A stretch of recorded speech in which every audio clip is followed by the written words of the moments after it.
শোনো বন্ধুরা, এই কথাগুলো সুন্দর না, এই কথাগুলো রোমান্টিক না, এই কথাগুলো শোনার পর অনেকের চোখে জল আসবে, কিন্তু সত্যি কথা কখনোই আরাম দেয় না। সত্যি কথা মানুষকে জাগিয়ে তোলে। আজ আমি তোমাকে শেখাবো কিভাবে তুমি বুঝবে সে তোমাকে ভালোবাসে না, সে তোমাকে ব্যবহার করছে, সে তোমাকে ঠকাচ্ছে, আর তুমি এখনো নিজের মনকে ভুল বুঝিয়ে বাঁচিয়ে রেখেছো। ভালোবাসা অন্ধ হয় না, ভালোবাসাকে অন্ধ বানানো হয়। এক, সে সবসময় ব্যস্ত, কিন্তু কখনোই তোমার জন্য না।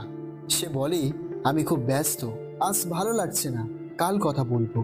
কিন্তু খেয়াল করো, সে ব্যস্ত থাকলেও অন্যদের জন্য সময় আছে, সোশ্যাল মিডিয়ায় হাসি আছে, গল্প আছে, আড্ডা আছে, শুধু তোমার জন্য সময় নেই। ভালোবাসা মানে সময়, সময় না থাকলে ভালোবাসাও থাকে না। যে মানুষটা সত্যি ভালোবাসে সে ব্যস্ত থাকলেও বলে, আজ পারছি না, কিন্তু তোমাকে মিস করছি। আর যে মানুষ ঠকায় সে শুধু বলে, পরে কথা বলবো, আর সেই পরে আর আসে না। দুই, তুমি সব প্রশ্ন করো, সে শুধু এড়িয়ে যায়। তুমি জিজ্ঞাসা করো, তুমি বদলে গেলে কেন, আগের মতো কেন নেই, আমি কি কোনো ভুল করছি? সে কি করে জানো? কথা ঘুরিয়ে দেয়, মজা করে উড়িয়ে দেয়, রেগে যায়, অথবা চুপ করে যায়। কারণ সত্য লুকাতে গেলে প্রশ্নটাই ভয় লাগায়। যে মানুষ সৎ সে প্রশ্নের ভয় পায় না, যে মানুষ মিথ্যা বাঁচে সে প্রশ্ন সহ্য করতে পারে না। তিন, তোমার কষ্ট তাকে আর ছুঁয়ে যায় না।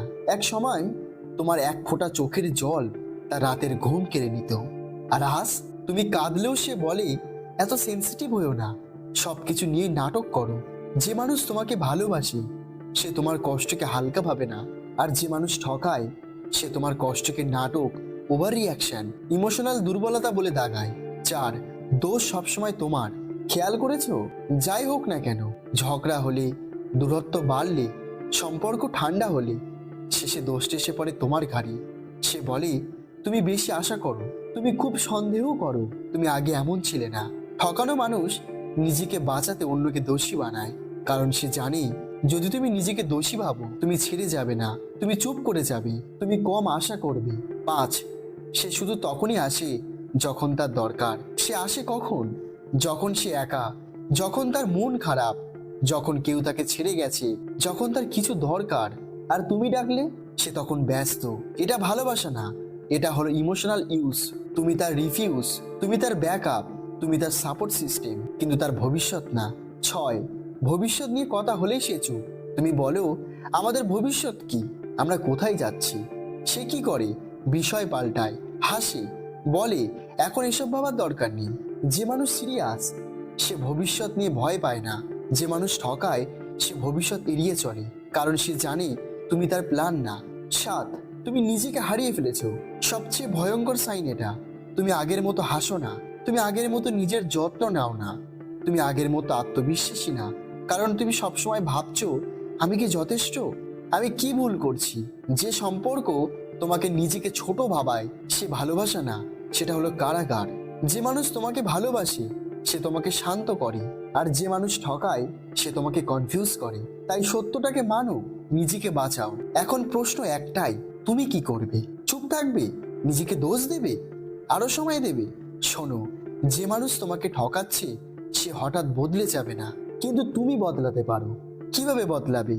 এক, ভালোবাসা ভিক্ষা না। যেখানে বারবার প্রমাণ দিতে হয় সেখানে ভালোবাসা মরে গেছে। ভালোবাসা চাইতে হয় না, ভালোবাসা পেতে হয়। দুই, তুমি কাউকে বাঁচাতে গিয়ে নিজেকে শেষ করছো। তুমি ভাবছো, ও এমন না, ওর সময় খারাপ, কিন্তু সত্য হলো সে তোমাকে হারানোর ভয় পাচ্ছে না। তিন, যে তোমাকে হারানোর ভয় পায় না সে তোমার যোগ্য না। এই লাইনটা মাথায় গেঁথে নাও, ভয় না থাকলে মূল্য থাকে না।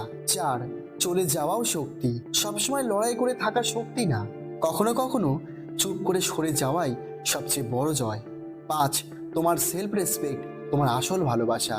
মানুষ আসবে, মানুষ যাবে, কিন্তু নিজের সম্মান হারালে নিজেকে আর ফিরে পাওয়া যায় না।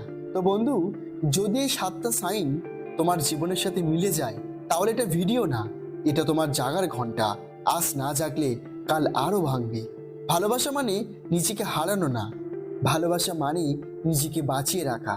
তো বন্ধু, এই ভিডিওটা যদি তোমার ভেতরে কিছু নাড়া দিয়ে থাকে তাহলে এটা শেয়ার করো সেই মানুষটার সাথে যে আজও ভুল মানুষটার জন্য নিজেকে শেষ করছে। আর যদি তুমি এমন আরো হার্ট রিয়াল চোখ খুলে দেওয়ার ভিডিও চাও তাহলে এখনই এই চ্যানেলটি সাবস্ক্রাইব করো, কারণ এখানে মিথ্যা সান্ত্বনা না, এখানে সত্য বলা হয়।